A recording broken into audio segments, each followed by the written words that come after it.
चलिए आइए देखते हैं प्रोग्रामिंग सीरीज़ के अंदर अभी हम कि किस तरीके से हम डिफरेंट डिफरेंट फील्ड्स के अंदर प्रोग्रामिंग को यूज़ कर सकते हैं। तो सबसे सिंपलेस्ट एग्जांपल होता है कि हम जब भी हमें वेब एप्लीकेशन बनानी है, कोई वेबसाइट बनानी है या फिर कोई मोबाइल की ऐप बनानी है, जैसे कि आपके मोबाइल एंड्रॉयड मोबाइल पे या फिर आपके एप्पल मोबाइल के ऊपर बहुत सारी ऐप्स होती हैं। तो हम इन सब ऐप्स को यूजिंग प्रोग्रामिंग लैंग्वेज हम यूज़ कर सकते हैं।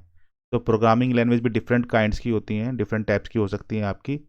जैसे कि कुछ फ्रंट एंड प्रोग्रामिंग लैंग्वेज होती हैं, कुछ बैक एंड प्रोग्रामिंग लैंग्वेज होती हैं। तो दोनों प्रोग्रामिंग लैंग्वेज को मिला के हम front end plus back and programming language को मिला के प्लस डाटाबेस को मिला के हम वेब एप्लीकेशन बना सकते हैं या फिर ऐप्स बना सकते हैं। ये सब हम कैसे करेंगे, आप बने रहिए इस लेक्चर सीरीज़ के अंदर। देन हम बताएंगे आपको किस तरीके से आप कोई भी वेबसाइट या फिर कोई भी ऐप डेवलपमेंट कैसे कर सकते हैं। देन सेकंड, हम इन हाउस सॉफ्टवेयर्स बना सकते हैं। आप लोग जैसे देखते हैं यूजली लाइब्रेरी में आप लोग जाते हैं, तो लाइब्रेरी का एक सिस्टम होता है जिसके अंदर आप बुक को सर्च कर सकते हैं। कोई भी नई बुक आती है तो उसकी एंट्री उस लाइब्रेरी सिस्टम में कर दी जाती है। कोई बुक वहाँ से हटानी है देन उस बुक को डिलीट कर दिया जाता है।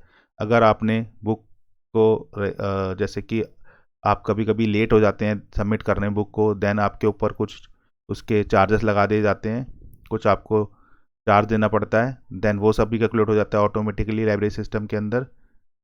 सिमिलरली अटेंडेंस सिस्टम है, तो ऑनलाइन टीचर के पास एक टैबलेट होगा, उस टैबलेट के अंदर टीचर अटेंडेंस ले सकता है और रन टाइम पे ही आपकी अटेंडेंस आपके सर्वर के अंदर या फिर आपके डाटाबेस के अंदर सेव हो सकती है।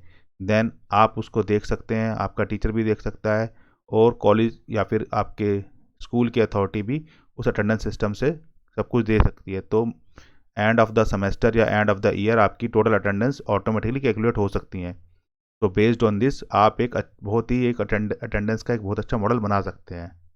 देन सिमिलरली यहाँ पर मेरे पास थर्ड एग्जांपल है लीव मैनेजमेंट सिस्टम। तो लीव मैनेजमेंट सिस्टम क्या होता है, जहाँ पर भी आपको अपनी लीव्स को मैनेज करना है। तो जितनी भी ऑफिस हैं वहाँ पर डिफरेंट टाइप्स की लीव्स होती हैं, उन सबको मैनेज करने के लिए कि किसने कितनी लीव्स ली, हमारे पास एक लीव मैनेजमेंट सिस्टम हम बना सकते हैं यूजिंग प्रोग्रामिंग। तो कहने का मतलब है जितने भी इन हाउस सॉफ्टवेयर हैं, जो भी आपके किसी भी ऑर्गेनाइजेशन के अंदर, किसी ऑफिस के अंदर, किसी कॉलेज के अंदर सिस्टम चलते हैं, उनको हम, या फिर किसी कंपनी के अंदर कोई भी इन हाउस सॉफ्टवेयर चलता है, उसको हम इन हाउस सॉफ्टवेयर बोलते हैं। और यहाँ पे नेक्स्ट एग्जांपल है कॉलेज स्टूडेंट मैनेजमेंट सिस्टम।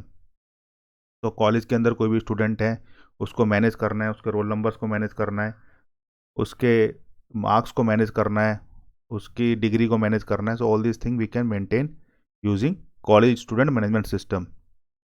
और आपने जैसे यहाँ पे एक और एग्जांपल है इनकम टैक्स फाइलिंग पोर्टल। तो आपने इनकम टैक्स को अगर फाइल करना है तो उस केस में आप एक पोर्टल पे जाते हैं, तो वहाँ पे आप फिर फाइलिंग करते हैं। तो ये सब चीज़ें भी आप लोग यूजिंग प्रोग्रामिंग बना सकते हैं। उसके बाद नेक्स्ट एग्जांपल देखते हैं प्रोग्रामिंग से क्या कर सकते हैं। तो पहले हमने समझा वेब और एप्लीकेशन कैसे बनाई जाएगी, देन हमने देखा इन हाउस सॉफ्टवेयर कैसे बनते हैं।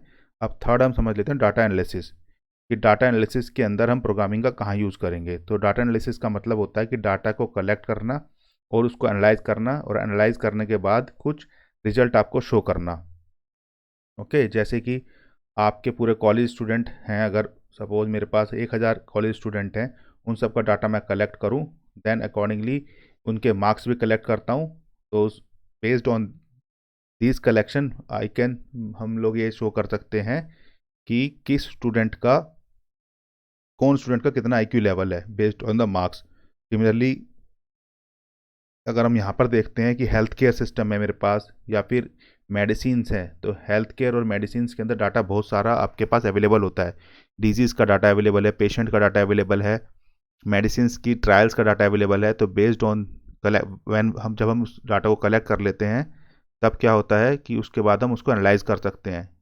तो एक छोटा सा एग्जांपल ले लेते हैं, जैसे कि कोरोना के केस में अगर हमने सारा डाटा कलेक्ट करा, उसके बाद हमने किस पेशेंट को क्या मेडिसिन दी, उसके क्या सिम्टम्स थे, अकॉर्डिंगली उस मेडिसिन का क्या आउटपुट आया कि पेशेंट पेशेंट का जो भी कोरोना के सिम्टम्स थे वो ख़त्म हो गए या क्या हुआ। सो बेस्ड ऑन दिस हम ये सब चीज़ें हम मेडिसिन फिर बना सकते हैं अकॉर्डिंगली। तो ये सब आपका डाटा एनालिसिस के फील्ड में ही आता है। तो आप प्रोग्रामिंग करेंगे और प्रोग्रामिंग के थ्रू आप डाटा एनालिसिस को समझेंगे। सेंसर्स का डाटा है, एक छोटा सा एग्जांपल है, जैसे कि एरोप्लेन जा रहा है, एरोप्लेन से हम डाटा कलेक्ट कर रहे हैं रन टाइम पर, और उस डाटा से हम ये प्रिडिक्ट कर रहे हैं कि अगर एरोप्लेन के अंदर कोई भी गड़बड़ी आ जाती है तो हम उसको तुरंत बता देते हैं पायलट को कि एरोप्लेन में गड़बड़ी आ चुकी है। तो इस तरीके से हम एक्सीडेंटल मैनेजमेंट को मेंटेन कर सकते हैं।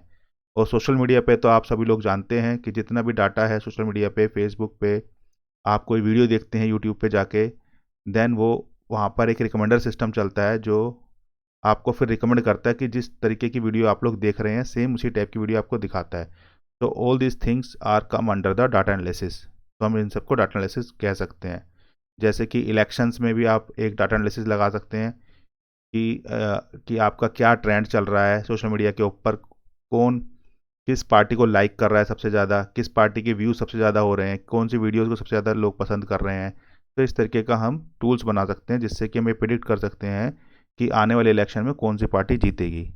उसके अलावा हम ऑपरेटिंग सिस्टम भी बना सकते हैं using programming language. So usually जो आपकी लो एंड लैंग्वेजेस हैं जैसे कि सी या C plus plus, see basically सी जो लैंग्वेज है आपकी उसके अंदर हम ऑपरेटिंग सिस्टम को बनाते हैं। तो ऑपरेटिंग सिस्टम के लिए हम सी लैंग्वेज का यूज़ करते हैं। उसके बाद नेटवर्क प्रोटोकॉल्स भी होते हैं, इसको मैं डिटेल में नहीं जाऊंगा कि ये कैसे FTP SMTP प्रोटोकॉल कैसे बनते हैं, लेकिन आपको आगे आने वाली वीडियोस के अंदर ये पता लगेगा कि आप किस तरीके से in house software data analysis और वेब और ऐप डेवलपमेंट कर सकते हैं। Thank you very much.